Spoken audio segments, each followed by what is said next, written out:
paramdam. Siguro di na kayo nilanggap, kaya di niya alam ang iyong halaga. Kung gaano ka kalinamnam, iwas yung pangmamakap na di halata. Ang hirap ng magpabaya kapag tawag na ng laban ng nagmadya. Makibang langit o parang walang langaw. Mata sa mata, bibig sa bibig. Mga ingay na tayo lang dalawa nakagingay. Nakalam na umitim sa kanya, pero ba't wala ka na pagsabit ng umaga? Diyan ka na naman, ba't di ko maiwasan tumingin sa iyong liwanag? Nadarang na naman sa iyong hapon. Hello mga kaparmlat, kumusta po kayo? Ayan, tapos na po yung tripping namin kanina, yung buyer po natin OFW from Australia. And yun, maraming salamat po sa buyer natin dahil ang dami pong gift sa atin nung umuwi, no? So, ayan. So, inirecommend ko po sa kanya yung 5 hectares sa Santa Elena na katabi po nung dinadayong ecotourism na waterfalls doon. So, ayan. So, ito yung binigay sa atin. Ano kaya to?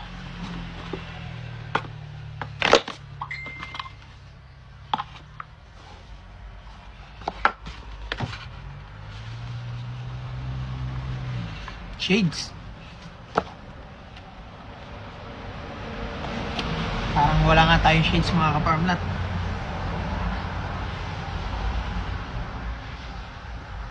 Yan, ganda. Yan. Kaso bihira tayo mag-shades kasi maganda yung mata natin. Singkit. Pero protection po ito sa araw. So maganda po. Yan. Tapos po ito. Yan. Siguro para kay Mrs. to. Ganda. Tapos yun, may pabango pa mga kaparmlat to. Ayos. Ang amoy nito. Amoy natin. Galing pa po ito sa bango.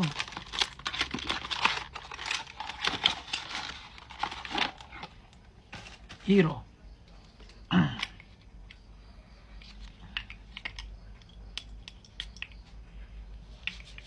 Bango. Sabagay, pabango, kaya mabango. Pero ang bango po. Thank you, ma'am. Tapos may mga chocolate.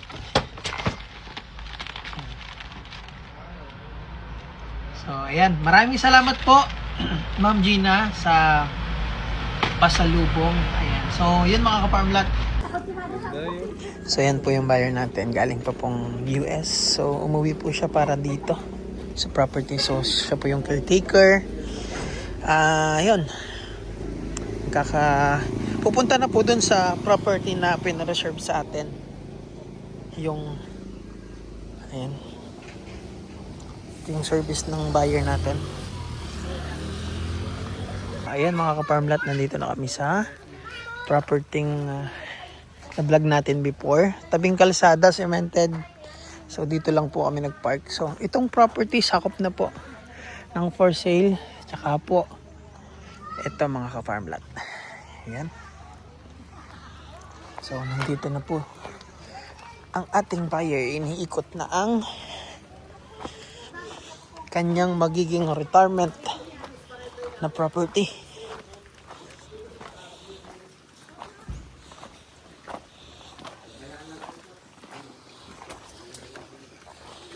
Ayan. Ito na yung fish pan dito.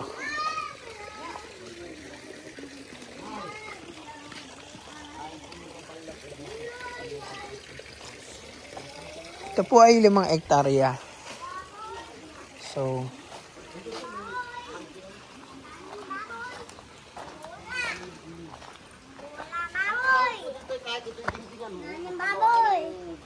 Walang baboy.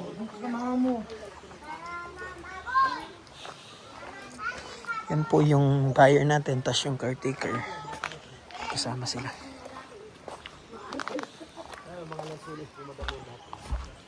Tapos, yung ano, star apple, yung kay Mito. Yan, ganda may mga star apple. Ah.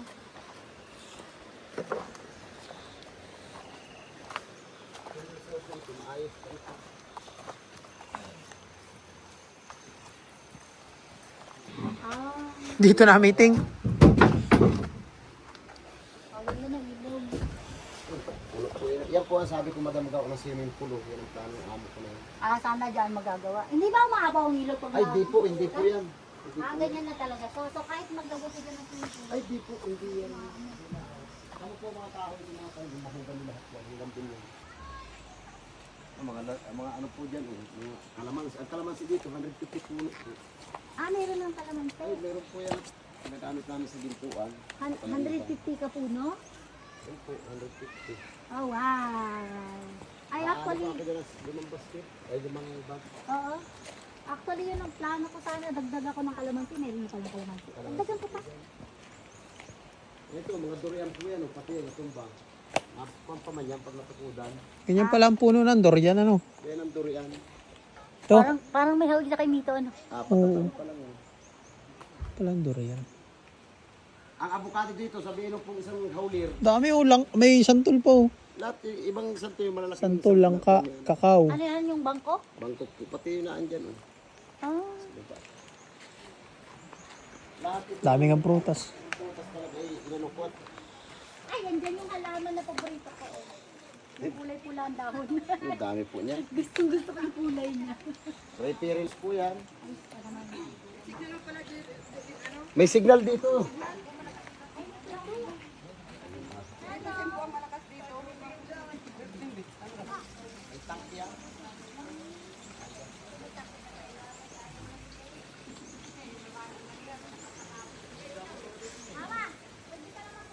Ay, kahit magdala kang video, okay, naku.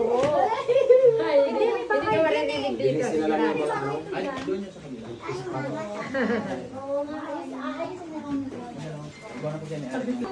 tubig sa ako sa Opo. I mean, kasi yung gagamitin namin ngayon ba? Kaso, hindi kami nakapunta doon. Ay, kagaling. Maraming crayfish. Ano tilapia pa? Ayun oh. ang tilapia po dyan, pinipasan ko na yan, tilasong ko yan. Maganda dito mag-alagang crayfish. Ito po ay naangga dito ang tubig nung nandito pa kami. Hindi napabayaan po eh. Naabot mo yung tubig dyan. Minuit. No, yung isda. Meron nga daw tilapia, sabi niya. Maliit naman ang isda. Ayun, ayun. Wala na po yan. Gadali natin yung lalaki. Ano na po yan? Kung saan ay nilasong ko na po yan. Ay, para po hindi mo.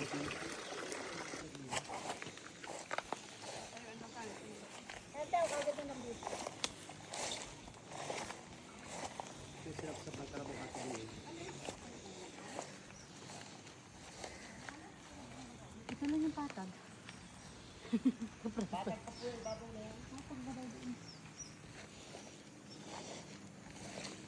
Abot po yan, oh, yung kahoy na yun. Oh. Ano dyan ang muhon? Ang muhon man lang nito ay 3. Sinintado mo po yan. Oh.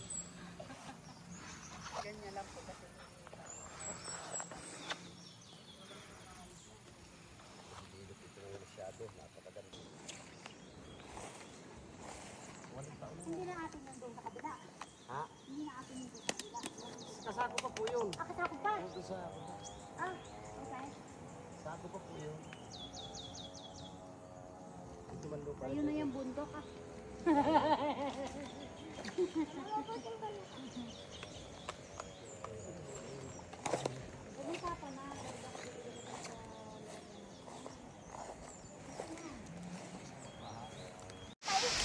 Ito mga ka-farmlet, yung papunta na po kami ng waterfalls.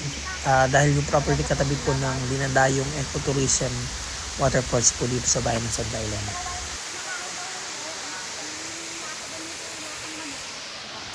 Ayan, sobrang linaw po ng tubig dito mga ka-farmlet, no? So, napakalinaw ng tubig.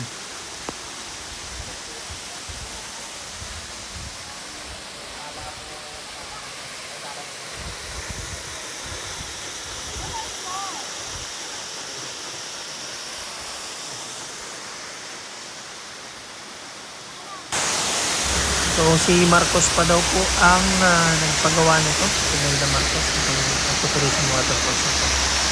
At sabi po nila may nakuha daw pong 3 card dito.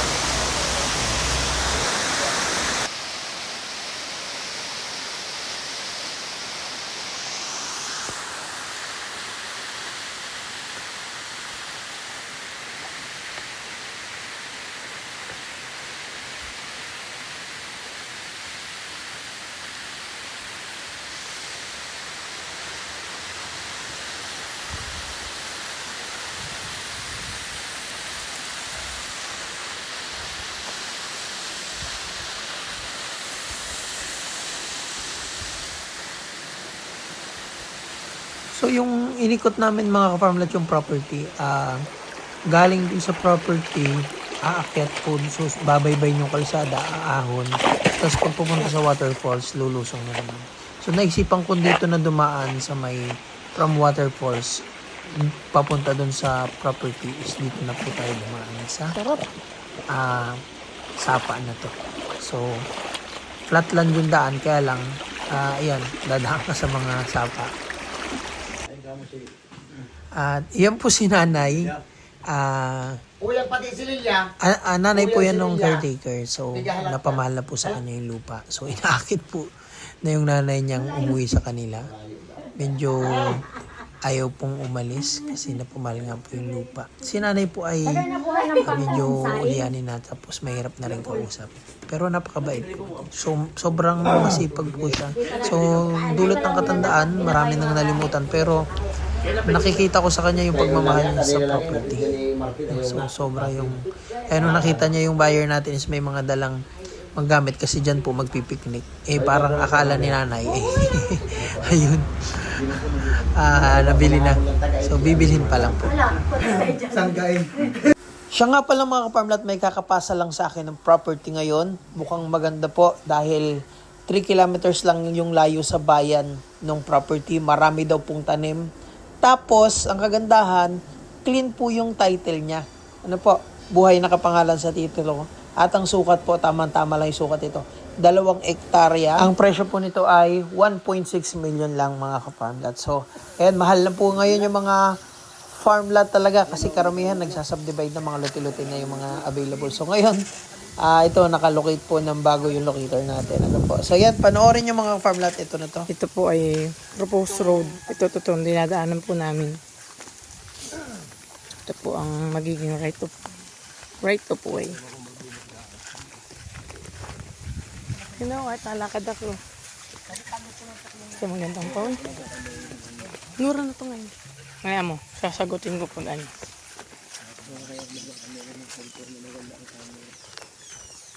Ganda, yeah.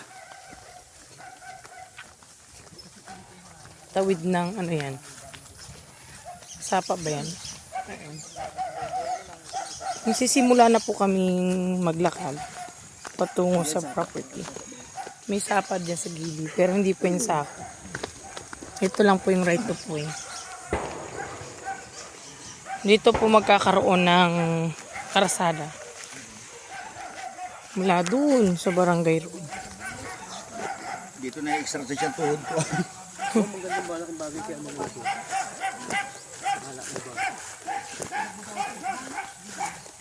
Alam mo ako, sanay na. Maglakad-lakad.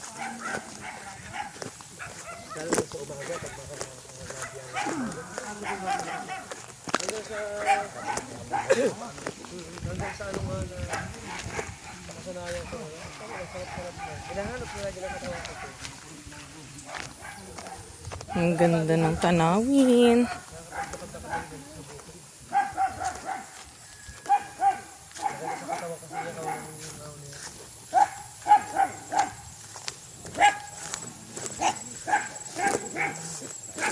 Makikiraan mga doggy. Dadaan na kami sa inyong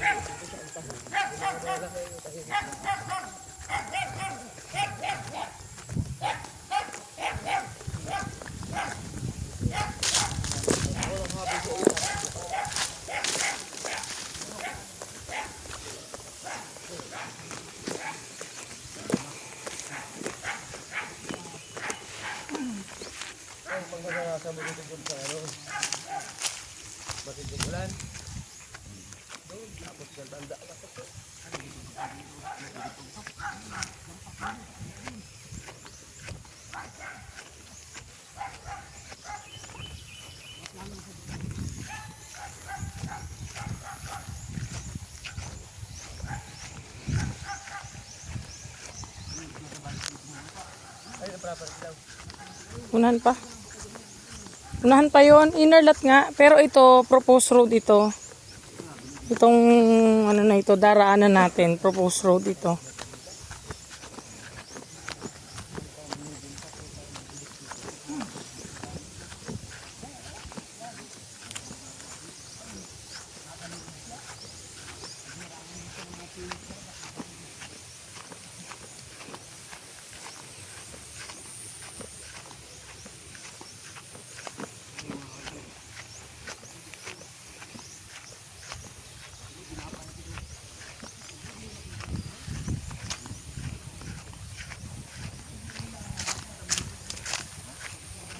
Ang ganda ng ano. Carabao grass ari ano.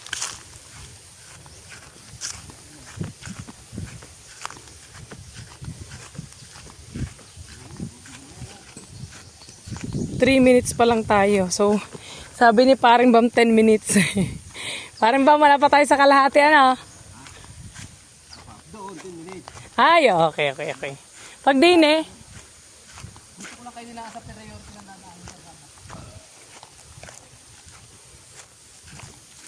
Ibig sabihin times to dito. Kung 10 minutes doon, times to dito. Pero at least, may proposed road. Ito, kalsada na nga. Dito. Lapit lang po pala sa kalsada. So, lumakad po kami from Barangay Road ng 3 minutes. Ito pong nilakaran namin na ito, yung video ko kanina, ay yung proposed road. And then, pag umakit ka po din, paakit dito, ay ito na po yung property. Ayan po, ang dami niyang nyug, guys. Ayan. Let's go! Tingnan natin ang ating 2 hectares. Oh, ang daming mga tambak ng nyug, ano. Ayan yung patubig niya. May tubig na, ano. Sa bukal yan, kuya, ano? Nawasa na rin? Nawasa. Ayan, nawasa daw po ito. Sige, let's go. May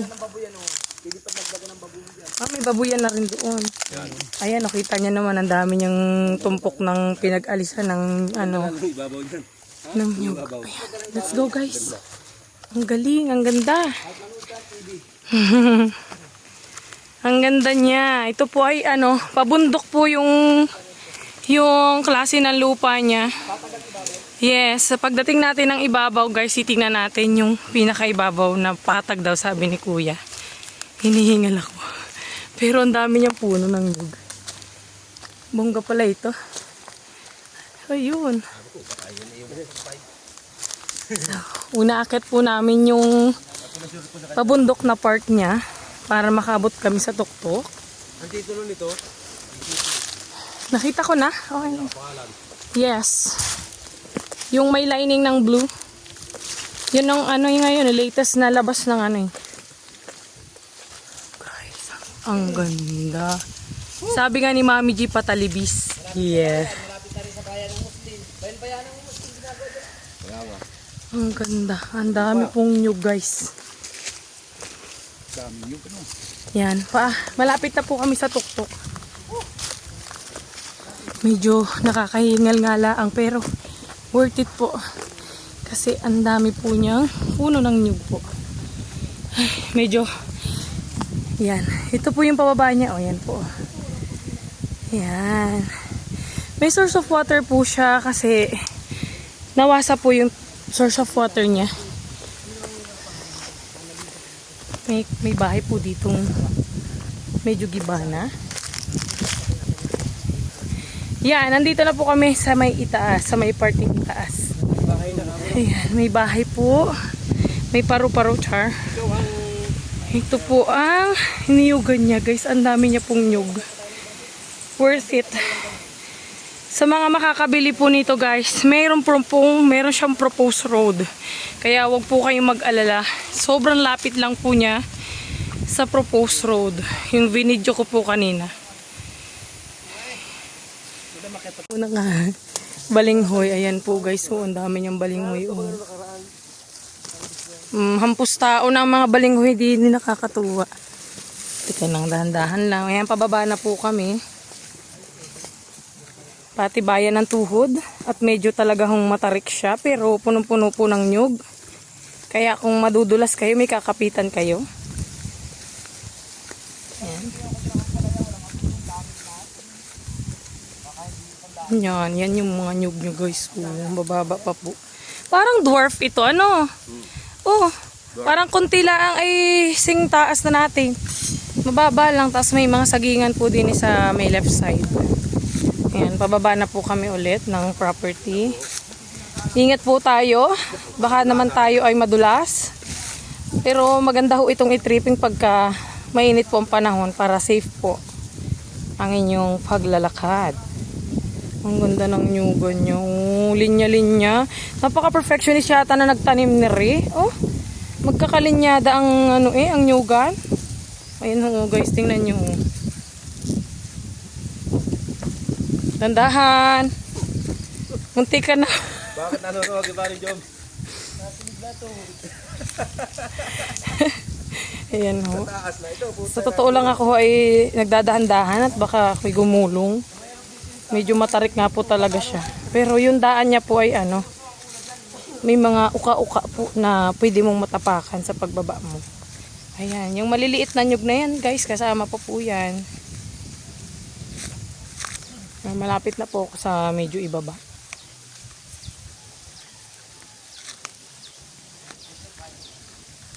Ay, careful. May nananalapid na Ayan po. Napakaganda po ng property. Katila mo, kinakagat na ako. Uy, kita naman ninyo guys, kumpulan yung nyug niya. Yan, naakat po ulit kami ni Kuya. Ang ganda ng pagkakatanim. May sagingan po dito sa part na ito, pababa, patalibis po talaga siya.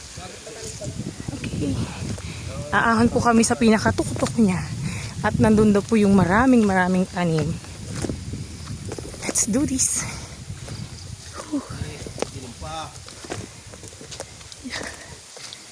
Halhal. Exercise ito guys. Ayan na.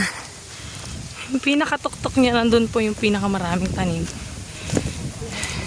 Yan, ito po yung ating barangay road. Papalabas ng bayan. So, ito po yung kukunan natin ng right of way.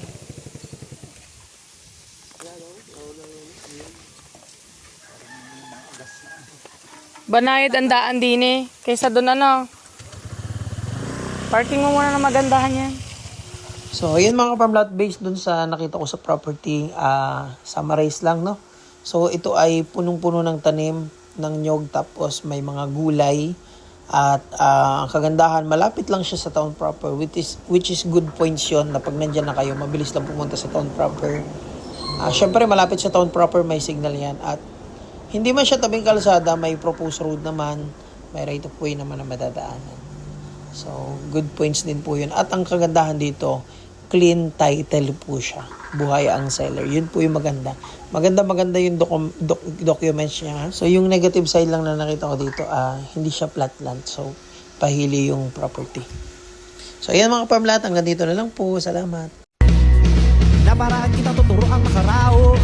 Bakit ka nagparamdam? Siguro di na kayo nilanggap, kaya di niya alam ang iyong halaga. Kung gaano kakanin ang daming iwas kung pamamakap na di halata. Ang hirap ng magpabaya kapag tawag na ng laman ng nagbansa. Makipaglaro